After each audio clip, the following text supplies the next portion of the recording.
What's up guys, I hope you are doing well. I am Veer, welcome to Stellar family. तो कैसे हो दोस्तों? मैं आशा करता हूँ शानदार तरीके से आप लोग अपनी लाइफ को एंजॉय कर रहे हो, अपनी सेहत, फैमिली और पढ़ाई का ध्यान काफी अच्छे से रख रहे हो। आज की डेट में सबसे बड़ी प्रॉब्लम क्या है कि हम लोग प्रॉब्लम को बहुत बड़ा कर कर देखते हैं। लाइफ में प्रॉब्लम छोटी सी है, इरिटेट हो जाते हैं, फ्रस्ट्रेट हो जाते हैं, पता नहीं उसके बारे में क्या क्या सोचने लगते हैं कि यार ऐसा होने से ना ऐसा हो जाएगा और इससे ना लाइफ बिल्कुल बर्बाद हो जाएगी। तो रियल लाइफ में प्रॉब्लम जो होती है वो इतनी सी होती है, पर लेकिन जब हम लोग देखते हैं ना उसको, उस प्रॉब्लम को अपने सर में, हेड में उसको घुसा लेते हैं तो उसको हम लोग इतना बड़ा बना देते हैं। यानी कि पहले प्रॉब्लम छोटी सी होती है, फिर पूरे के पूरे हम लोग खुद प्रॉब्लम के अंदर आ जाते हैं। तो इसके चलते चलते हमारी जो एफिशिएंसी है वो कंप्लीटली डाउन हो जाती है। जो काम हम लोग करना चाहते हैं वो काम हम लोग ढंग से कर नहीं पाते हैं। और इसी के साथ में आप लोगों को देखने को मिलेगा कि जो काम ये तो चल रहा है तो सही है अपनी जगह पर, लेकिन दूसरी भी आप लोगों की जो सिचुएशन है उसमें भी आप लोग गिरते हुए नजर आओगे। यानी कि ये तो प्रॉब्लम अपनी जगह है ही है, और भी कई सारी और प्रॉब्लम आप लोगों की लाइफ में आनी स्टार्ट हो जाएगी। तो यहां से कैसे आप लोगों को बचना है? कोई भी प्रॉब्लम क्यों ना हो, आप लोगों को उसको अपने अंगूठे के नीचे रखना है। यानी कि आप लोगों को ये देखना है कि ये प्रॉब्लम मेरे सर पे नहीं चढ़ेगी, मैं इसके सर पर रहूंगा। तो एक तरीके से उसको छोटा करके देखना है। कुछ भी बड़ी से बड़ी प्रॉब्लम क्यों ना हो, क्यों ये बोलना है कि ऐसा थोड़ा ना मेरे साथ ही है, लोगों के साथ होता है यार, निकल जाएंगे इससे। मुझे अभी भी याद है, मैं एक बिल्डिंग में रहता था, वहां पर जब फ्लैट ले रखा था मैंने, तो वहां पर बिल्डिंग में आग लग जाती है तो सब लोग बड़े इरिटेट, फ्रस्ट्रेट, बिल्कुल यार ये क्या हो गया, वो क्या हो गया। तो वहां का जो बिल्डिंग का ओनर था, मैं उसके पास में खड़ा था, तो मैंने पूछा अंकल जी इतनी प्रॉब्लम होगी, आप इतने शांत खड़े हो। कह रहे क्या होगा, सुबह मिस्त्री आएगा, बुला के सबको सब ठीक करा देंगे, अब जो होना था वो तो हो गया। तो नॉर्मल सी बात है, अगर सामने वाला बंदा भी फ्रस्ट्रेट हो जाता है वहां पर उस टाइम पर, आप लोग देखिए कितना ज्यादा होचपोच हो जाती है और चीजें। तो वो सबको शांत करने में लगे हुए थे, बोले थे कि कोई नहीं, जो हो गया हो गया, अब ये देखो सोल्यूशन क्या निकालना है। तो सोल्यूशन ओरिएंटेड माइंड रखते ही आप लोगों की जो प्रॉब्लम है वो छोटी लगने लगेगी। अगर प्रॉब्लम ओरिएंटेड माइंड रखोगे तो आप लोगों को प्रॉब्लम जो है वो बड़ी लगेगी। तो ये आप लोगों के ऊपर डिपेंड है कि आप लोगों को उस प्रॉब्लम को कैसे देखना है। आज का जो आप लोग का मैप बेस्ड क्वेश्चन है, यहां पर ये है दस्तक के कावी डेजर्ट। ठीक है, तो जाकर मैप में नहीं हारेगा कहां पर है ये रेगिस्तान, फिर इसके बारे में हम लोग आगे डिस्कस कर लेंगे। बाकी काफी कुछ शानदार डिस्कस करने के लिए आज के द हिंदू न्यूज़पेपर में। तो आइए सबसे पहले एक बार थोड़ा सा नजर डाल लेते हैं केसेस कितने हो चुके हैं ऑल ओवर वर्ल्ड में। टोटल मिलाकर यहां पर 9.1 मिलियन केस, यानी कि 91 lakh case all over world में हो चुके हैं। 4,73,000 लोगों की जान जा चुकी है। इसी के साथ में ये काफी इंपॉर्टेंट आप लोग बोल सकते हैं कि 4.9 मिलियन, यानी कि आधे से भी ज्यादा लोग जो हैं वो यहां से रिकवर कर चुके हैं। तो ये आप लोग बोल सकते हैं कि रे ऑफ होप है, एक आशा की किरण है। ठीक है, यानी कि 90 लाख लोग इस बीमारी की चपेट में है, तो मोटे मोटे तौर पर 50 लाख लोग जो हैं वो यहां से रिकवर भी कर चुके हैं, 5 मिलियन के करीब। ठीक है, तो ये एक अच्छी बात है। यूएसए जो है आज के डेट में टॉप पर चल रहे हैं, यहां पर 23 लाख केस के साथ में, 1,22,000 डेथ के साथ में। ब्राजील दूसरे नंबर पर है, यहां पर भी 1 मिलियन केस यहां पर एक तरीके से क्रॉस हो चुके हैं, यानी कि 10 लाख से ऊपर। तो यहां पर टोटल मिलाकर 51,000 लोगों की जान अब तक जा चुकी है। रसिया तीसरे नंबर पर है और इंडिया चौथे नंबर पर चल रहा है यहां पर। तो 4,40,000 के करीब केस हमारी कंट्री में आ चुके हैं। कल का जो आंकड़ा रहा है 13,000 से ज्यादा केस यहां पर देखने को मिले और 14,000 का आंकड़ा यहां पर डेथ में क्रॉस कर चुके हैं। महाराष्ट्र टॉप पर चल रहा है 1,35,000 के साथ में। दिल्ली दूसरे नंबर पर आ गया अभी यहां पर, जो तमिलनाडु को रिप्लेस करके। पहले तमिलनाडु दूसरे नंबर पर था, पर दिल्ली में जिस तरीके से अभी टेस्टिंग चल रही है तो दूसरे नंबर पर यहां पर आ चुके हैं। और कल दिल्ली में अकेले में 3,000 के करीब केस यहां पर देखने को मिले। जान जाने में सबसे नंबर टॉप पर महाराष्ट्र है, दूसरे नंबर पर दिल्ली और तीसरे नंबर पर यहां पर गुजरात आप लोगों को नजर आएगा। ठीक है, तो इसके बारे में आप लोग हल्का सा आइडिया रख सकते हैं। आइए अब आर्टिकल देखते हैं कौन कौन से हम लोग को डिस्कस करने हैं, एक एक कर आर्टिकल के ऊपर नजर डालते हैं। लेक्चर की पीडीएफ डाउनलोड करने के लिए, और अगर आप लोगों को लगता है कि आप लोगों के पास में नोटिफिकेशन नहीं पहुंच रहा है तो टेलीग्राम ज्वाइन कर लीजिए, सारी चीजें आप लोगों को एक जगह इकट्ठी मिल जाएंगी, कोई भी टेंशन आप लोगों को नहीं रहेगी। तो आइए आर्टिकल्स को देखते हैं क्या क्या बातें यहां पर की जा रही है। सबसे पहले यहां पर ये आर्टिकल है कि राज्य को एक दूसरे से सीखना चाहिए कोविड-19 को टैकल करने के लिए। तो कुछ इंपॉर्टेंट बातें हैं यहां पर जिनके बारे में हम लोग जानेंगे कि कैसे कोऑपरेट कर चल सकते हैं, कैसे एक दूसरे से जो चीजें हैं वो सीख सकते हैं, उसके बारे में यहां पर बात की जा रही है। काफी इंपॉर्टेंट और काफी इंटरेस्टिंग आर्टिकल है। एक क्वेश्चन भी आप लोग यहां पर इससे निकल के आएगा और इंडिया के कंपेयर में हम लोग चीजों को देखेंगे। यहां पर बेसिकली बात की जा रही है लोन वुल्फ अटैक के बारे में। यूपीएससी में बड़ी आसानी से क्वेश्चन आप लोगों से एग्जाम में पूछा जा सकता है, और वैसे लोन वुल्फ अटैक होता क्या है इसके बारे में भी आप लोगों को बताऊंगा, और क्यों यहां पर इंटेलिजेंस एजेंसी इसको ट्रेस नहीं कर पाती है नॉर्मली। तो वो सारी बातें यहां पर डिस्कस की जा रही है। फिर से यहां पर इंडो चाइना और इंडो नेपाल के बारे में बात की जा रही है। पिछले हफ्ते में कई सारी ऐसी चीजें हम लोगों ने डिस्कस की। एक ओवरव्यू सा वीडियो के एंड में दे दूंगा अगर टाइम बचेगा तो, जो नए बच्चे हैं जो फर्स्ट टाइम लेक्चर देख रहे हैं, तो ताकि उनको भी थोड़ा आइडिया हो जाए। ठीक है, देखिए जो भी फर्स्ट टाइम लेक्चर देखता है ना वो थोड़ा बताया करे कि हाँ फर्स्ट टाइम लेक्चर देख रहे हैं, न्यू मेंबर है, ताकि मैं उसको और ज्यादा डिटेल से चीजों को बता सकूं। उसी तरीके से एंटी रेसिज्म जो अभी यूएसए के अंदर चीजें आप लोगों को देखने को मिल रही है, खासकर यूरोप के अंदर भी आप लोगों को चीजें देखने को मिलती हैं। जब यहां पर रंग भेद की नीति आती है, काला गोरे वाली बातें निकल कर आती हैं, तो उन्हीं के बारे में यहां पर डिस्कस किया जा रहा है। देखिए सोसाइटी जो है, अगर वेस्टर्न वर्ल्ड में आप लोग जाएंगे, वहां पर पहले से ही यहां पर ये रेसिज्म वाली चीजें आप लोगों को बहुत लार्ज स्केल पर देखने को मिलती है। आप लोगों को पता होगा यूएसए में बहुत बड़ा मूवमेंट चलाया गया था, ठीक है। आज की डेट में भी ऐसे छुटमुट इंसिडेंट वहां पर देखने को मिल जाते हैं। अपार्थाइड की नीति चलाई गई थी यहां पर जो साउथ अफ्रीका के अंदर में, तो वही सब मुद्दे जो यहां पर डिस्कस किए जा रहे हैं वेस्टर्न वर्ल्ड की साइड के, ठीक है। तो ये इसके बारे में आप लोग बस इतना याद रखिए। आज की डेट में यहां पर बेसिकली मैक्सिमम तो फोकस इनकी लोकल सोसाइटी के ऊपर दे रखा है, पर लेकिन हमारा संविधान जो है वो इन सब चीजों को यहां पर रोकता है। हमारे संविधान में जब पार्ट 3 के बारे में हम लोग बात करते हैं, तो वहां पर फंडामेंटल राइट है, और फंडामेंटल राइट हम लोग को यहां पर किसी भी रेस के नाम पर, किसी क्रीड यानी कि रीजन के नाम पर, सेक्स के नाम पर, या फिर किसी और रंग भेद के नाम पर, रिलीजन के नाम पर हम लोग को सेपरेट नहीं करता है। हम सारे सिटीजन अपने संविधान के जब छांव में आते हैं तो सब इक्वल हो जाते हैं, चाहे कोई किसी अंबानी का बेटा हो, चाहे कोई रिक्शा वाले का बेटा हो। तो ये सबसे अच्छी सुंदरता है हमारे संविधान की, ठीक है। तो ये एक अच्छी बात आप लोग यहां पर बोल सकते हैं। फिर से कोविड-19 के केस क्या चल रहा है, क्या क्या करना चाहिए, उसके बारे में नहीं डिस्कस करेंगे। इंपॉर्टेंट आर्टिकल है यहां पर, ये बात कर रहा है पीएम केयर की ट्रांसपेरेंसी के बारे में और राइट टू इंफॉर्मेशन एक्ट के बारे में, तो इसके बारे में हम लोग जानेंगे। ये जीएसटी के बारे में बात कर रहा है, खासकर जो पब्लिक कैंटीन्स वगैरह होती है उनमें, तो इस आर्टिकल को भी देखेंगे।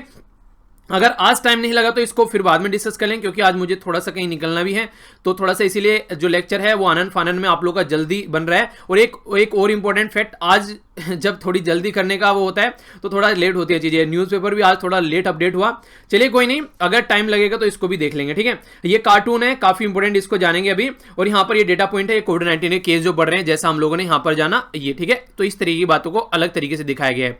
अब थोड़ा सा जान लेते हैं कार्टून में क्या बात कर रहा है। आप लोगों को पता है आज की डेट में जो पेट्रोल और डीजल के प्राइस हैं वो आसमान छू रहे हैं। जब ये आसमान छू रहे हैं, तो अगर कार के शोरूम में कोई पर्सन जा रहा है तो यहां पर लिख रहा है कि पेट्रोल, डीजल और इलेक्ट्रिक व्हीकल यहां पर मिलते हैं, कार लोन भी मिलता है। तो यहां पर जो पर्सन है वो जा रहा है, भैया आप लोग ये बताओ कि क्या कोई ऐसा व्हीकल है आप लोगों के पास में जो कि क्रूड ऑयल से चलता है, यानी कि कच्चे तेल से चलता है। रीजन क्या है?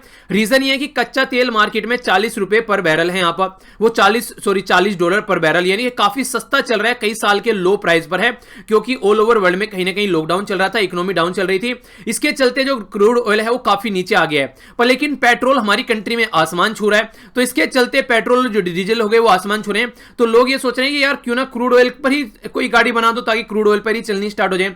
यानी कि एक तरीके से मजाक बनाने की कोशिश की जा रही है गवर्नमेंट की यहां पर, क्योंकि आज की डेट में गवर्नमेंट, सेंट्रल गवर्नमेंट अपना पेट भरने पे लगी है, स्टेट गवर्नमेंट अपना पेट भरने पे लगी है, लोगों के हाथ में पैसा नहीं है, एक तरीके से जॉब छूट रही है लोगों की, उनके बारे में कोई सोच नहीं रहा है, और अपने अपने बारे में सोचा जा रहा है कहां से लाएंगे जनता इतना पैसा, ठीक है, इस तरीके से यहां पर चीजों को चलाने के लिए। और सबसे बड़ी बात यह, ट्रांसपोर्ट फैसिलिटी ढंग से नहीं चल रही है, तो मैक्सिमम लोग अपना पर्सनल व्हीकल यूज करें, कोई बाइक यूज करे तो कोई कार यूज करे, तो इसके चलते भी यहां पर प्रॉब्लम देखने को मिल रही है। तो इसके बारे में आप लोग आइडिया रखिएगा। इंपॉर्टेंट कार्टून दिखाया गया है खासकर, तो इस तरीके से सिचुएशन को जो दिखाने की कोशिश की गई है। तो सबसे पहले इंपॉर्टेंट आर्टिकल है जिसके ऊपर नजर डालते हैं, जो कि यहां पर पीएम केयर के बारे में बात करता है। देखिए हुआ क्या अभी रिसेंटली, पीएम केयर जो कि हमारी कंट्री में एक फंड क्रिएट किया गया था कोविड-19 के साथ में लड़ने के लिए, जो यहां पर इसके बारे में बात की जा रही है। तो यहां पर अभी जनता ने यहां पर जो आरटीआई डाली इसके बारे में इंफॉर्मेशन लेने के लिए, तो यहां पर मना कर दिया गया इंफॉर्मेशन देने से, तो इसी की वजह से ये काफी न्यूज में है। तो इसके बारे में जानेंगे आखिर क्या है। खासकर ट्रांसपेरेंसी होनी चाहिए, क्राइसिस के टाइम पर जनता का ट्रस्ट बनाना चाहिए गवर्नमेंट को, और उस टाइम पर ऐसे स्टेप उठाए जा रहे हैं, तो ये सोचने के लिए मजबूर करता है कि क्या आने वाले टाइम पर अगर गवर्नमेंट कोई ऐसा फंड निकालेगी तो क्या कोई उस फंड में पार्टिसिपेट करेगा। आप लोग खुद बताइए कि आप लोग पार्टिसिपेट करेंगे। अब की बार तो आप लोगों ने खूब बढ़ चढ़कर इसमें पार्टिसिपेट किया, आगे पार्टिसिपेट करेंगे यस या फिर नो। तो जब तक आप लोगों को पता ही नहीं है कि आप लोगों का पैसा जा कहां रहा है, कमाई का पैसा था, पेरेंट्स की कमाई का पैसा था, लोगों ने ऐसे पैसे दिए, खुद नहीं कमा रहे हैं, दूसरों से इस तरीके से खुद से जो लोग नहीं कमा रहे हैं उन्होंने भी इधर उधर से जुगाड़ कर पैसा दिया, तो कितने हद तक ये सही है। तो थोड़ा सा पहले इसके बारे में जान लेते हैं। पीएम केयर फंड, इसकी फुल फॉर्म है यहां पर prime minister citizen assistance and relief emergency situation fund. ये पीएम केयर फंड जो है ये 28 मार्च को क्रिएट किया गया था कोविड-19 जैसी पेंडेमिक सिचुएशन से लड़ने के लिए। तो इंपॉर्टेंट क्वेश्चन एग्जाम में बनेगा प्रीलिम्स के पॉइंट ऑफ व्यू से, तो थोड़ा याद रखिएगा जो अभी बताने जा रहा हूं। पीएम केयर फंड के जो चेयरपर्सन होते हैं वो है एक तरीके से हमारी कंट्री के प्राइम मिनिस्टर। तो जो भी प्राइम मिनिस्टर होंगे वो पीएम केयर के जो फंड होंगे यहां पर इस ट्रस्ट के बेसिकली चेयरमैन होंगे। मेंबर कौन कौन है ये इंपॉर्टेंट क्वेश्चन बन जाएगा, डिफेंस मिनिस्टर, होम मिनिस्टर और फाइनेंस मिनिस्टर। यानी कि हमारी कंट्री के तीनों मिनिस्टर जो हैं वो इसके मेंबर हैं। अब डिफेंस मिनिस्टर कौन है? राजनाथ सिंह। होम मिनिस्टर कौन है? अमित शाह। फाइनेंस मिनिस्टर कौन है? निर्मला सीतारमण जी। तो ये यहां पर इसके मेंबर हैं, ठीक है। तो अगर आप लोगों से यहां पर डिफेंस मिनिस्टर, होम मिनिस्टर ये ना देकर अगर मिनिस्टर के नाम भी दे दिए जाए तो कंफ्यूज नहीं होना है। फंड जो है यहां पर ये एक तरीके से माइक्रो डोनेशन यहां पर इनेबल करता है, यानी कि मिनिमम 10 रुपए तक का आप लोग डोनेट कर सकते हो। तो एक तरीके से माइक्रो डोनेशन की कैटेगरी में इसको ला दिया गया। डिजास्टर को मैनेजमेंट करने के लिए और दवाई के रिसर्च के लिए यहां पर इस फंड को यूज किया जाएगा, ऐसी बातें बोली गई। अगर पीएम केयर के अंदर आप लोग डोनेट करते हैं तो यहां पर आप लोगों को यहां पर बिफोर 30 जून आप लोगों को यहां पर इनकम टैक्स एक्ट 1961 का जो 80G फॉर्म है उसके तहत आप लोगों को छूट मिलेगी, यानी कि पीएम केयर के अंदर डोनेट किए गए फंड के ऊपर कोई टैक्स नहीं लगेगा। मिनिस्ट्री ऑफ कॉर्पोरेट अफेयर के द्वारा भी यहां पर बोला गया कि कॉर्पोरेट सोशल रेस्पॉन्सिबिलिटी जो होती है ये क्या होती है? जब मान लीजिए कोई कंपनी किसी पर्टिकुलर एरिया में काम कर रही है और वहां पर इन्वायरमेंट को नुकसान पहुंचा रही है तो उस कंपनी का भी यहां पर रेस्पॉन्सिबिलिटी बनती है कि वहां पर लोगों की हेल्प करे। तो ये अपना कुछ पैसा डोनेट करते हैं कॉर्पोरेट सोशल रेस्पॉन्सिबिलिटी फंड में। तो अगर यहां पर भी कोई फंड निकल कर आएगा तो उसके ऊपर भी उसको भी यहां पर एक तरीके से ये यहां पर छूट दी जाएगी, ऐसा आप लोग बोल सकते हैं। तो ये जो फंड है ये रिसेंटली अभी न्यूज में था। पीएम केयर फंड जो है वो डिफरेंट है यहां पर prime minister national relief fund, जो कि यहां पर PMNRF जिसको आप लोग बोल सकते हैं, ये क्रिएट किया गया था 1948 में। ये फंड जो था यहां पर तब से लेकर यहां पर ये एक तरीके से काम में चल रहा है। ये अलग अलग टाइम पर यूज किया गया है। जैसे नॉर्थ इंडिया में अगर बात करें फ्लड के टाइम पर, बाढ़ के टाइम पर यूज किया गया। साउथ इंडिया में जब फ्लड आई तब यूज किया गया। केरला में जब फ्लड आई तब यूज किया गया। ये जो फंड था फर्स्ट टाइम कंसोलिडेट किया गया था first prime minister of India Jawaharlal Nehru ji के द्वारा। तो एक फंड मोदी जी के द्वारा बनाया गया, एक जवाहरलाल नेहरू जी के द्वारा बनाया गया। अब देखिए कंडीशन क्या है। कंडीशन यहां पर ये कि जो ये फंड है यहां पर RTI डालकर यहां पर पूछा गया जनता के द्वारा कि भैया आप लोग ये बताओ कि इसके अंदर पैसा कितना आ चुका है। तो यहां पर ये बोलकर मना कर दिया गया कि ये फंड जो है ये RTI के दायरे के अंदर नहीं आता है। तो ये थोड़ी सोचने वाली बात होगी। कई सारे लोगों के द्वारा ये भी बोला गया कि जब पहले वाला फंड RTI के दरमियान नहीं आता है तो फिर इस वाले फंड को RTI के दरमियान क्यों लाया जा रहा है? तो देखिए ये तो गवर्नमेंट की रेस्पॉन्सिबिलिटी है। जब जनता का पैसा ले रखा है, चाहे ये फंड हो चाहे वो फंड हो, अगर जनता पैसा दे रही है तो जनता को ही नहीं बताओगे कि जनता का पैसा कहां जा रहा है और क्या कर रहा है। तो ये थोड़ा सा सोचने के लिए यहां पर मजबूर कर देती हैं चीजें। अब मान लीजिए कोई यहां पर कितना पैसा कलेक्ट किया ना, तो ये बता रहा है अमाउंट कितना आ गया, डोनर का नाम नहीं पता है, कहां पर कितना एक्सपेंडिचर किया जा रहा है उसका नहीं पता है, बेनिफिशियरी कौन है उसका नहीं पता है। तो ये सारी चीजें यहां पर पता होनी चाहिए ना, तभी तो जनता का ट्रस्ट रहेगा कि हाँ भैया हमने पैसा जो दिया वो सही इंसान तक पहुंच रहा है। अगर उनको ये पता ही नहीं चलेगा कि पैसा कहां जा रहा है तो फिर कोई पैसा क्यों देगा? तो ये थोड़ी सोचने वाली बात है यहां पर। तो यहां पर राइट टू इन्फॉर्मेशन के बारे में अगर बात करें तो बेसिकली उसके द्वारा जब यहां पर पूछा गया तो यहां पर इसको बनाने से मना कर दिया। तो प्राइम मिनिस्टर के द्वारा यहां पर जो बेसिकली जो यहां पर एक तरीके से जो प्राइम मिनिस्टर के द्वारा ये फंड ये चेयर किया जा रहा है, तो not available for public scrutiny, यानी कि जनता का पैसा है और जनता की स्क्रूटनी यानी कि जनता इसको चेक नहीं कर सकती है। रिपोर्टर और अलग अलग एजेंसीज के द्वारा एक एस्टिमेशन लगाया जा रहा है कि 1 बिलियन क्रॉस कर चुका है ये फंड, यानी कि $1 बिलियन। अब इसको आप लोग 70 से मल्टीप्लाई कर दो तो आप लोग इसको रुपये में कन्वर्ट कर लोगे, तो इतना ह्यूज पैसा यहां पर इकट्ठा हो चुका है। तो एक तरीके से आप लोग समझ सकते हैं कि ये जो पैसा इकट्ठा हो रहा है अगर इसके बारे में इंफॉर्मेशन नहीं रहेगी तो फिर कैसे यहां पर पता चलेगा कि कहां पर पैसा कितना खर्च किया गया है। तो एक्सेस होनी चाहिए इंफॉर्मेशन। देखिए यहां पर एक तरीके से ये बोला जा रहा है कि RTI का वॉयलेशन आप लोग इसको बोल सकते हैं कि जनता का पैसा जनता को नहीं पता है, कहां पर रिलीफ मेजर्स लिए जा रहे हैं, कहां पर पब्लिक मनी को स्पेंड किया जा रहा है, वो तो कम से कम यहां पर पता होना चाहिए। क्योंकि बहुत सारे ऐसे लोग थे जो कि अपनी इनकम खो चुके हैं, जिनके पास में कोई पैसा नहीं था, उनके द्वारा भी यहां पर एक तरीके से इसमें पार्टिसिपेट किया गया, ठीक है, ताकि उनका पैसा जो है वो सही जगह यूज किया जा सके, पब्लिक हेल्थ इमरजेंसी के लिए या फिर कोई दूसरी गवर्नमेंट स्कीम के लिए। तो उसके बारे में कम से कम इंफॉर्मेशन तो यहां पर अवेलेबल होनी चाहिए, लेकिन वो इंफॉर्मेशन प्रोवाइड नहीं कराई जा रही है। तो इसी के चलते यहां पर ये बात आती है कि पब्लिक स्क्रूटनी गवर्नमेंट के एक्शन की वो भी यहां पर देखिए, एक तो ये बोलते हैं कि यहां पर सबसे पहले तो ये बोला जा रहा है कि पब्लिक स्क्रूटनी होनी चाहिए गवर्नमेंट के एक्शन की। कई सारे लोग तो ये बोल रहे हैं कि इस टाइम पर, क्राइसिस के टाइम पर गवर्नमेंट की स्क्रूटनी आप लोग कर रहे हो, गवर्नमेंट की स्क्रूटनी नहीं होनी चाहिए, यानी कि गवर्नमेंट को चेक नहीं करना चाहिए। आंख बंद कर आप लोगों को अनक्वेश्चन कोई क्वेश्चन नहीं करना है, ट्रस्ट करना चाहिए स्टेट यानी कि गवर्नमेंट के ऊपर। तो यहां पर कुछ लोग ऐसा बोल रहे हैं। तो एक तरीके से कहीं ना कहीं ये तो बेसिक राइट जो है जनता के, जिनको पता होना चाहिए कि यहां पर क्या चल रहा है, यानी कि जनता ने अपने नुमाइंदों को चुनकर भेजा है पार्लियामेंट के अंदर में और असेंबली के अंदर में। अब जनता को ही आप लोग नहीं बताओगे कि क्या चल रहा है, बेसिकली कहां तक क्या क्या चीजें पहुंच रही है, ये तो डायरेक्ट आप लोग उनके राइट का हनन कर रहे हो। तो सोचने वाली बात है। राइट टू इन्फॉर्मेशन एक्ट जब 2005 में लाया गया था तो उसका बेसिक पर्पज यही था कि एक तरीके से ऑथोरिटी जो है वो अकाउंटेबल रहेगी, यानी कि एक तरीके से अगर काम करने वाले, देखिए हमने यहां पर चुन के भेजा उनको, तो वो हमको नहीं बताएंगे कि क्या चल रहा है बेसिकली, बेसिकली एक इनडायरेक्ट वे तो हमारी रिप्रेजेंटेशन है ना, वे एक तरीके से आप लोग बोल सकते हैं जनता के नौकर हैं इनडायरेक्ट वे में। तो कोविड-19 के क्राइसिस पर क्या लॉ को इंप्लीमेंट किया जा रहा है, अगर जनता को पता नहीं चलेगा तो कहां से चलेगा।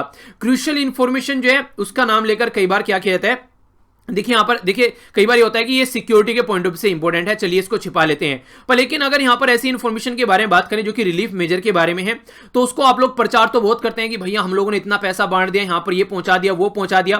पर लेकिन जब कोई स्क्रूटनी करता है, डायरेक्टली उसको ढंग से आरटीआई के थ्रू इंफॉर्मेशन लेता है, तो आप लोग बताने से मना कर देते हैं। यानी कि एक तरीके से प्रचार किया जा रहा है और पर लेकिन बता नहीं रहे हैं कि हाँ एक्चुअली जा भी कहां रहा है या नहीं रहा है। तो सेंट्रल और स्टेट गवर्नमेंट जो है यहां पर वो कई बार बोलते हैं कि सब्सिडी प्रोवाइड करा रहे हैं, फूड ग्रेन और इसेंशियल कमोडिटी हम लोग प्रोवाइड करा रहे हैं। पर लेकिन पब्लिक डोमेन में जब इंफॉर्मेशन अवेलेबल होगी तो तभी तो लोग ट्रस्ट करेंगे। लोग ट्रस्ट कैसे कर ले जब यहां पर पता नहीं चला है। आप लोगों ने बोला हम लोगों ने फूड ग्रेन प्रोवाइड करा दिया, प्रोवाइड तो करा दिया, प्राइस उसका इतना हाई है कि लोग ले ही नहीं पा रहे हैं उसको, ठीक है, वो तो बिल्कुल सस्ता होना चाहिए, ठीक है। बेनिफिशियरी की डिटेल नहीं मिल पा रही है, राशन कार्ड की दुकान पर जा रहे हैं तो जो शॉप क्लोज किए बैठा है बंदा, ठीक है, उसके बारे में इंफॉर्मेशन एब्सेंस है कि कौन कौन बेनिफिशियरी है, किस किस को ये पैसा पहुंचा, किस किस को अनाज पहुंचा। कई बार ये बोला जा रहा है कि स्टॉक में ही नहीं है यहां पर, तो आप लोग तो ऊपर से स्कीम चला दे रहे हैं कि भैया इतने लोगों के लिए हम लोगों ने अनाज भेज दिया है। क्या नीचे वो पर्टिकुलर बंदा जिसको अनाज भेजा है वो सही जगह उसको यूज कर रहा है, वो क्या पता किसी को वैसे उसको ले जाकर मार्केट में काला बाजारी कर रहा हो सारे सामान की। तो स्क्रूटनी जब तक नहीं होगी तब तक कैसे पता चलेगा। राजीव गांधी जी के द्वारा भी यहां पर यह बात बोली गई थी, अगर ऊपर से 1 रुपया चलता है तो नीचे ओनली 16 पैसे पहुंचते हैं, 84 पैसे जो है वो सबका अलग अलग जो भी जिस इसका जो शेयर रहता है वो उसमें बढ़ जाता है। तो ये कंडीशन है आज की डेट में भी, अगर आप लोग सिचुएशन को यहां पर समझे, क्योंकि बहुत सारे लोग आज के डेट में फ्रस्ट्रेट थे, आप लोगों ने देखा होगा कोविड-19 के चलते क्या कंडीशन रही। तो सीरियस क्वेश्चन ये कि गवर्नमेंट का जो डिसीजन है, खासकर एक तरीके से अभी रिसेंटली किट खरीदने का, जब सबको पता था कि यहां पर वो जो किट खरीदी गई स्पेन के द्वारा खरीदी गई, नीदरलैंड के द्वारा खरीदी गई, वो सारी किट फॉल्टी थी, काफी सारे गलत उनके द्वारा चीजें निकल कर आ रही थी, मतलब किट जो थी वो बेसिकली चाइना का माल जैसा होता है उसी तरीके की थी। फिर भी गवर्नमेंट ने यहां पर चाइना से किट खरीदी, आखिर क्यों? कोई और ऑल्टरनेटिव नहीं खोजा जा सकता था उसके लिए? न्यूमरस ऐसे केसेस आप लोग यहां पर देखने को मिल जाएंगे, जो पेशेंट्स हैं वो जो यहां पर बेसिकली आईसीयू के अंदर जो चीजें मिलनी चाहिए वो यहां पर नहीं अवेलेबल पाई जा रही है। कई सारे लोग एक हॉस्पिटल से दूसरे हॉस्पिटल तक दौड़ रहे हैं, वहां पर उनको फैसिलिटी मिल रही है। इवन प्रेग्नेंट वुमेन की डेथ हो गई यहां पर, ये खोजते खोजते कि हॉस्पिटल में उसको बेड मिलेगा। एम्स के सामने एक औरत के द्वारा एम्स के गेट पर एक बच्चे को जन्म दे दिया गया। तो आप लोग समझ रहे हैं कि कंडीशन क्या चल रही है। तो जनता कैसे विश्वास कर लेगी सिचुएशन जो है आप लोग सही लेवल पर लेकर चल रहे हैं, जो हॉस्पिटल में क्या क्या कंडीशन चल रही है, रियल टाइम इंफॉर्मेशन होनी चाहिए थी, बेड फैसिलिटीज जहां जहां पर क्या क्या है, ताकि चीजें यहां पर अवेलेबल प्रोवाइड कराई जा सके। तो आखिर क्यों ये चीजें नहीं हो रही है? तो इंश्योर करना था यहां पर एक तरीके से यहां पर एक्सेसिबिलिटी, ताकि सबसे सिचुएशन जो है वो ठीक ठाक यहां पर रह सके, ठीक है। तो इसी के चलते यहां पर जनता को लोकल लैंग्वेज में भी यहां पर इंफॉर्मेशन प्रोवाइड करानी चाहिए कि आप लोग क्या क्या चीजें प्रोवाइड करा रहे हैं। सेक्रेसी के नाम अगर आप लोग एक तरीके से सीक्रेट चीजें हैं ये भैया दोस्त को नुकसान पहुंचाएगी, इस तरीके से तो आप लोग कुछ भी कर सकते हैं, ठीक है। आप लोग क्या कर रहे हैं, एक तरीके से लोगों के राइट का तो हनन कर ही रहे हैं, आप लोग करप्शन भी कर सकते हैं, आप लोग कुछ भी कर सकते हैं, पब्लिक का ट्रस्ट आप लोग इरोड कर देंगे, इंस्टीट्यूशन में से लोग ट्रस्ट ही नहीं करेंगे, आगे से देखना फंड रख कर कि कोई पैसे देने आता है क्या वहां पर। तो ये चीजें आप लोग यहां पर अंडरस्टैंड करनी पड़ेगी। तो वही सारी बातें यहां पर बताने की कोशिश की जा रही है, ठीक है। आप लोग क्या सोचते हैं इसके बारे में, आप लोग अपनी राय जरूर दीजिएगा, काफी इंपॉर्टेंट है आप लोगों की राय, क्योंकि आप लोग अगर राय देना सीखेंगे तभी इंटरव्यू में भी आप लोग आंसर दे पाएंगे और तभी एक अच्छा डिबेट और डिस्कशन भी आप लोग कर पाएंगे। तो इसके बारे में आप लोग क्या सोचते हैं, अपनी राय being a citizen of India जरूर दीजिएगा, ठीक है। आइए आगे चलते हैं नेक्स्ट आर्टिकल की ओर। नेक्स्ट आर्टिकल यहां पर बेसिकली बात कर रहा है लोन वुल्फ अटैक या फिर थ्रेट के बारे में। इसके बारे में अभी हम लोग जानेंगे। अभी यहां पर ये न्यूज में क्या है केस, इसलिए आप लोग सुनिए। देखिए यूके के अंदर, जिसको आप लोग यूनाइटेड किंगडम बोलते हैं, या फिर आप लोग बेसिकली अगर थोड़ा सा और अंदर घिसेंगे तो इसके अंदर लंदन के अंदर, ठीक है, लंदन देखा, पेरिस देखा और देखा जापान, सबसे प्यारा है भैया अपना हिंदुस्तान, ठीक है। तो यहां पर यह है बेसिकली यूके, ठीक है। तो यह है अपनी कंट्री, तो यहां से इसके बारे में बात की जा रही है। यहां पर कई सारे केस ऐसे देखने को मिलते हैं कि लोन वुल्फ अटैक होते हैं, तो उनके बारे में बात की जा रही है। तो पहले आप लोग क्वेश्चन देखिए यहां पर, फिर चीजें आगे बढ़ेंगे। जब यहां पर रेडिकलाइजेशन होता है, यानी कि किसी पर्टिकुलर इंसान का माइंड वॉश किया जाता है उल्टी सीधी हरकतें कराने के लिए, तो लोन वुल्फ जो अटैक करते हैं, यहां पर जो टेरर अटैक होते हैं, वो अक्रॉस द ग्लोब सिक्योरिटी और इंटेलिजेंस का सिस्टमेटिक फेलियर माना जाता है। तो इसको एग्जामिन करना है, यानी कि अगर लोन वुल्फ अटैक होते हैं तो सिक्योरिटी का और जो इंटेलिजेंस एजेंसी है उनका एक तरीके से फेलियर है। सजेस्ट करना चाहिए कि इंडिया को कैसे प्रिपेयर रखना चाहिए अपने आप को ऐसे अटैक से बचाने के लिए, यानी कि हमारी कंट्री को कैसे इससे प्रोटेक्ट करना है अपने आप को। तो काफी अच्छे आंसर आप लोग लिख रहे हैं, इसी तरीके से पार्टिसिपेट करते रहिए। देखिए थोड़ा सा लेट हो जाता है कई बार आप लोगों के आंसर अप्रूव करने में, तो टेंशन मत लिया कीजिए, अप्रूव जरूर होंगे, थोड़ा सा लेट हो सकता है पर लेकिन अप्रूव जरूर होंगे। हाँ 24 घंटे के अंदर अंदर अप्रूव करने की कोशिश करता हूं, तो टेंशन मत लिया कीजिए, आप लोग लिखकर छोड़ दिया कीजिए वहां पर डालकर उसको, तो बस आप लोग फिर क्या कीजिए, अपनी पढ़ाई कीजिए, ठीक है। फिर एक बार देख लीजिए उसको जाकर जब भी आप लोगों को टाइम मिले, तो ऐसा नहीं है कि वहीं पर ही ग्रुप में ही बैठे रहना है। ग्रुप में कोशिश करो आधा पौना जब मैक्सिमम 1 घंटे से ज्यादा आप लोगों को नहीं देना है, उससे मतलब वो हाईएस्ट लिमिट है, उसके कम में आप लोग जितना काम चला सकते हैं आप लोग चला लीजिए। जो क्वेश्चन पूछे जाते हैं बच्चों के द्वारा उनका भी आंसर आप लोग दे सकते हैं, जो प्रीलिम्स के पॉइंट ऑफ से बहुत सारे क्वेश्चन वहां पर पोस्ट किए जाते हैं, तो बाकी का और भी आप लोग जो भी वहां पर दूसरे आंसर खुद लिखकर पोस्ट कर सकते हैं। मान लीजिए मैंने ये क्वेश्चन दिया, आप लोगों का मन कर रहा है अपना ऑप्शनल सब्जेक्ट का कोई क्वेश्चन लिखने का, तो उसको भी लिखकर आप लोग पोस्ट कर सकते हैं। तो ऐसा बिल्कुल नहीं है कि आप लोगों को वही बेसिकली वहां पर पोस्ट करना है जो मैं आप लोगों से बातें कर रहा हूं। इसी के साथ में ऐसा भी नहीं है कि जो मैं आप लोगों को आर्टिकल में पढ़ा रहा हूं बस वही आप लोगों को आंसर में लिखना है, जो भी एक्स्ट्रा चीजें इंफॉर्मेशन आप लोगों के पास में आप लोग उनको भी यूज कर सकते हैं, ठीक है। तो ये चीजें आप लोग याद रखिएगा। तो सबसे पहले यहां पर बात करते हैं आखिर अभी न्यूज में क्यों है। अभी यहां पर लंदन के अंदर हुआ क्या, नाइफ यानी कि चाकू की हेल्प से कई सारे लोगों की यहां पर जान चली गई, 3 लोगों को मार दिया गया चाकू से काट पीट कर। तो ये लोन वुल्फ अटैकर यहां पर ऐसा काम करते हैं। तो पहले आप लोग लोन वुल्फ अटैक के बारे में एक बार समझिए। लोन वुल्फ अटैक होता क्या है।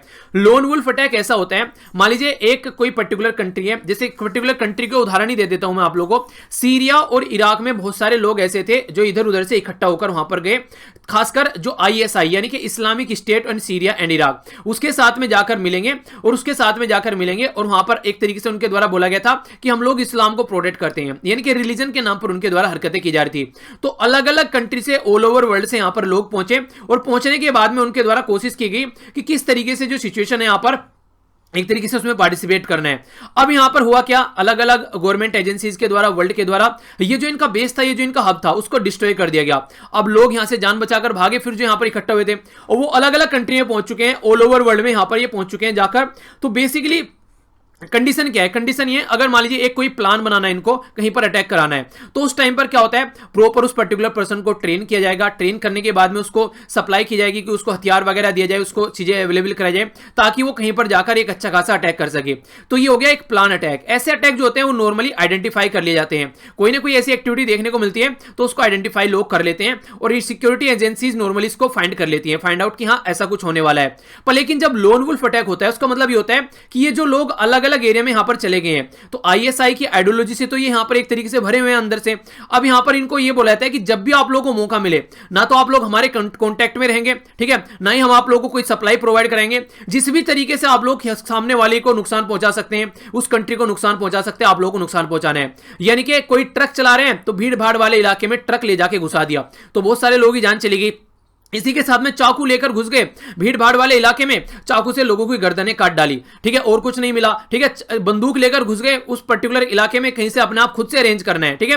तो इसके चलते जब यहां पर उसके पीछे कोई प्लान नहीं होता है, उसका इंडिविजुअल का ही प्लान होता है, तो वो चीजें आइडेंटिफाई करना बड़ी टफ पड़ जाती है। अगर कोई प्रॉपर प्लान हो रहा है तो कुछ ना कुछ एक्टिविटी ग्राउंड पर होगी, भैया एक तरीके से टीम जाएगी, उनके पास में सामान जाएगा, तब चीज होंगी। पर कोई इंडिविजुअल अगर कोई काम कर रहा है तो उसको आइडेंटिफाई करना इतनी बड़ी पॉपुलेशन के अंदर में काफी ज्यादा मुश्किल हो जाता है। तो इसीलिए यहां पर इसके बारे में बात की जा रही है। लोन वुल्फ अटैक है जो एक्सट्रीमिस्ट इंडिविजुअल जो होता है वो अपने बिलीफ को वायलेंस में कन्वर्ट कर देता है, ठीक है। एक तरीके से ये यहां पर हार्ड होता है डिटेक्ट करना जब कोई इंडिविजुअल ऐसी हरकतें करता है। अगर कोऑर्डिनेटेड टेरर अटैक होता है तो उस टाइम पर अलग कंडीशन होती है, उस टाइम पर जो यहां पर इंटेलिजेंस एजेंसी होती है उसको डिटेक्ट कर लेती है, कहीं ना कहीं उसको एक तरीके से कंट्रोल कर लेती है। तो लोन वुल्फ अटैक जो होता है खतरनाक होता है और ऑल ओवर वर्ल्ड में आज के दिन में देखने को ये लोन वुल्फ अटैक अभी देखने को आप लोगों को मिलते हैं।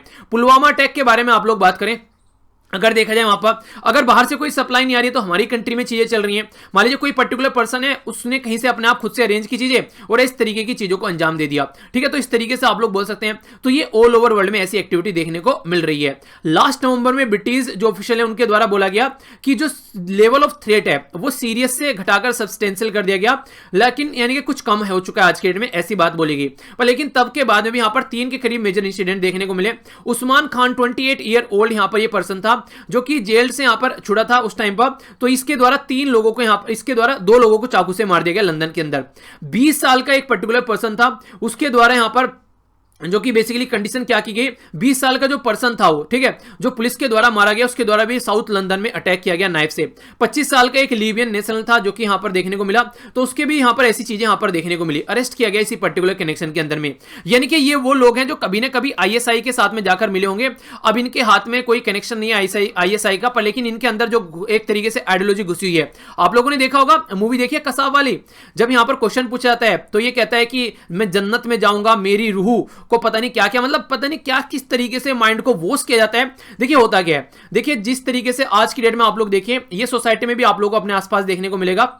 नॉर्मली होता क्या है, माइंड वॉश करना कहते हैं इसको, जब अपनी बिलीफ को सामने वाले को विश्वास दिला देना कि हाँ ये सही है, यानी कि एक तरीके से उसको इस तरीके से बातें समझाना। जैसे बाबा आप लोगों ने देखे होंगे बहुत सारे, ये जो बाबा हैं आज के डेट में जो बहुत सारे जेल में भी पड़े हुए हैं, सो कॉल्ड बाबा, ये वो वाले लोग हैं जो लोगों का माइंड वॉश करते हैं। लोग जो अपने घरों में कभी काम नहीं करते, इनके वहां पर जाकर पैर धुल धुल कर पीते हैं, सारा काम करते हैं वहां पर जाकर, तो ये वो वाले बाबा हैं। यानी कि ये जानते हैं कि लोगों का माइंड वॉश कैसे करना है। तो इस तरीके से मैक्सिमम जनता जो होती है, आप लोगों में बता देता हूं कि 90% के करीब जनता जो है ना, वो सोचकर काम नहीं करती है, बस दूसरे के चक्कर में आ जाती है।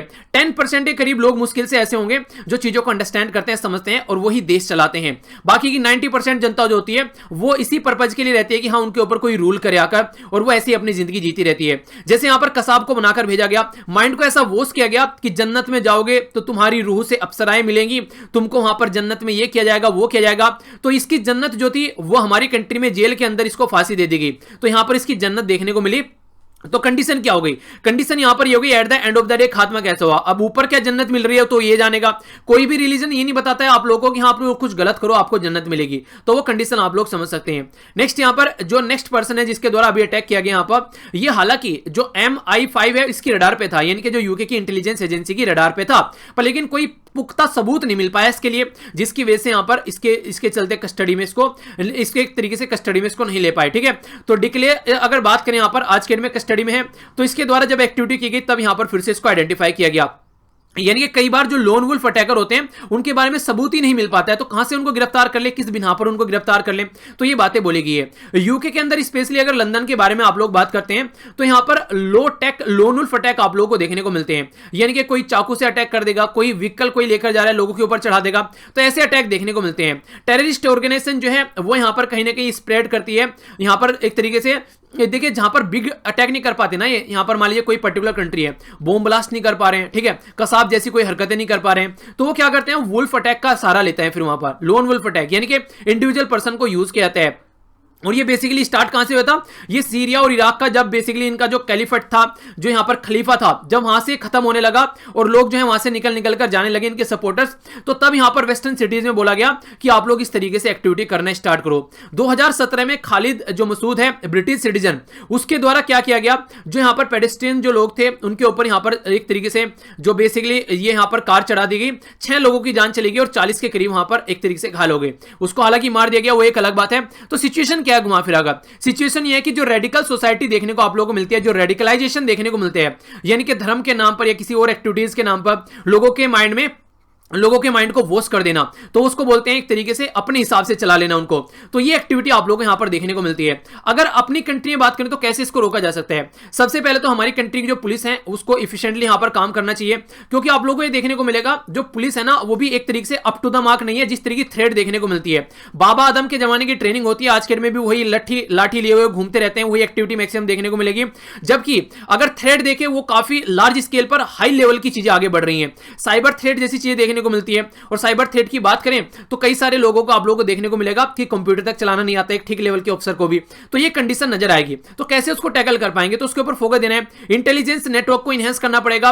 क्राइम होने के बाद में पता चलता है, इंटेलिजेंस एजेंसी की रिपोर्ट आती है कि हाँ ऐसा कुछ होने वाला था, भैया पहले बताओ ना, कुछ फायदा रहेगा, बाद में क्या करना है आप लोगों का, तो वो कंडीशन थोड़ा सा और स्ट्रेंथ आप लोगों को करना पड़ेगा। इसी के साथ में सिविल सोसाइटी जो स्टेट एजेंसी है वो सिविल सोसाइटी के साथ में मिलकर एक तरीके से गाइड करें उनको, ताकि ऐसी एक्टिविटी नहीं देखने को मिले। और सबसे बड़ा काम कर सकते हैं कम्युनिटी लीडर, जो कम्युनिटी के अंदर जो लीडर रहते हैं अपने अपने एरिया में, वो यहां पर क्या करें, वो एक तरीके से डी रेडिकलाइज कर सकते हैं लोगों को, उनका जो माइंड वॉश किया जाता है ना, उनको उल्टी सीधी चीजें बताकर उसको वो कम कर सकते हैं। उनको बोले कि नहीं यार चीजें सही चल रही हैं, मान लीजिए किसी को भी यहां पर बहकाने की कोशिश की जाए कि हाँ तुम्हारी फैमिली को ये किया जाएगा वो किया जाएगा, कुछ भी एक तरीके से थ्रेट देने की कोशिश की जाए, या फिर रिलीजन के नाम पर हमारा रिलीजन खतरे में है, हमारी कौम खतरे में है, वो सारी चीजें जो बोली जाती हैं, तो इसकी वजह से जो यूथ है वो काफी आसानी से रेडिकलाइज हो जाता है। तो उसको रोकने की बेसिकली यहां पर बात की जा रही है ताकि सिचुएशन को कंट्रोल किया जा सके।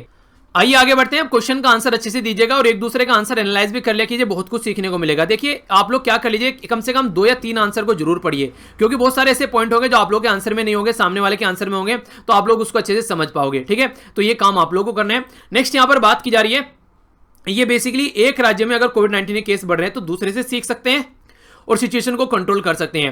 आप लोगों को पता है अभी बहुत सारे राज्य ऐसे हैं, जैसे कि महाराष्ट्र हो गया, इसी के साथ में तमिलनाडु हो गया, या फिर हमारी कैपिटल दिल्ली हो गया, तो ये काफी लार्ज स्केल पर बड़े हब हैं। आप लोग यहां पर बबल देख सकते हैं, ये बड़े बड़े जो बबल बने हुए हैं ये काफी बड़े हब हैं यहां पर, तो उसी के बारे में यहां पर एक एनालिसिस किया जा रहा है। जून 20 में यहां पर देखने को मिलेगा, देखिए पहले हमारी कंट्री में ना अभी यहां पर जून 20 तक 4 लाख के करीब हमारी कंट्री में जो केस हैं वो क्रॉस कर चुके हैं। ठीक है, एक महीना पहले तक यहां पर जो चीजें हुआ करती थी वो 1 लाख तक हुआ करते थे कोरोना वायरस के केसेस, 13 दिन के अंदर अंदर 2 लाख हो गए, अगले 10 दिन के अंदर अंदर यहां पर 1 लाख और बढ़ गए 10 से 12 दिन के अंदर। ठीक है, तो इस कंडीशन आप लोग देखते हैं, पहले जो पॉजिटिविटी टेस्ट की थी यहां पर वो 4.6 थी, अब बढ़कर 7.9 यहां पर हो गई है 21 जून को अगर आप लोग बात करते हैं तो। हब कौन है यहां पर? हब है यहां पर मुंबई, दिल्ली, चेन्नई और अहमदाबाद। ये वो एरिया है जहां पर काफी लार्ज स्केल पर आप लोगों को चीजें देखने को मिलेगी।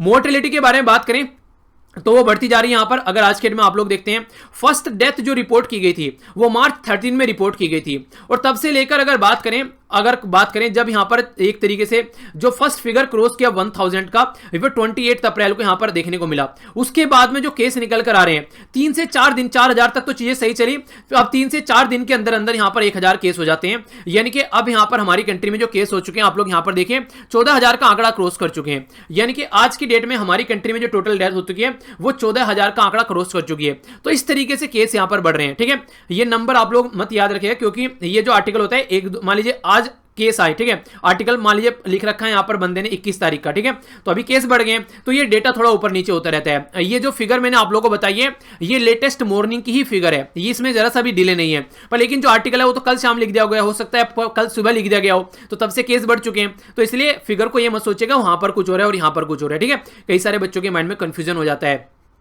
लोअर मोर्टेलिटी रेट नॉर्मली देखने को मिलता है लो मीडियन एज, यानी कि 27 एज के आसपास में अगर एज है तो वहां पर लो आप लोगों को मोर्टेलिटी यानी कि जान जाती हुई कम नजर आएगी। पर लेकिन हाई रिस्क आप लोगों को इन लोगों का देखने को मिलेगा, जो यंग पीपल है उनके लिए हाई रिस्क है, इन्फेक्शन ज्यादा आप लोगों को देखने को मिलते हैं। हेल्थ केयर सिस्टम की बात करें दिल्ली, मुंबई, चेन्नई, अहमदाबाद के अंदर ऑलरेडी वो दिक्कत में चल रहे हैं। ठीक है, उनके ऊपर काफी बर्डन यहां पर आ चुका है। अब यहां पर देखने वाली बात यह है कि जो एक तरीके से जो डेथ की जो चीजें चल रही हैं अब कहां तक वो कंटिन्यूअस चल पाती है, क्योंकि जब से अनलॉक फेज हुआ है तब से जो मोस्ट जो इंपॉर्टेंट फैक्ट बन गया है वो कैसे करना है कि विजिलेंट आप लोगों को रहना है, कैसे चीजों को देखना है। कर्नाटका, केरला और आंध्र प्रदेश इनके द्वारा काफी अच्छे से काम किया गया, खासकर एक तरीके से सिचुएशन को कंट्रोल करने के लिए, तो उनसे आप लोग सीख सकते हैं कि उन्होंने कैसे कैसे चीजों को सही किया।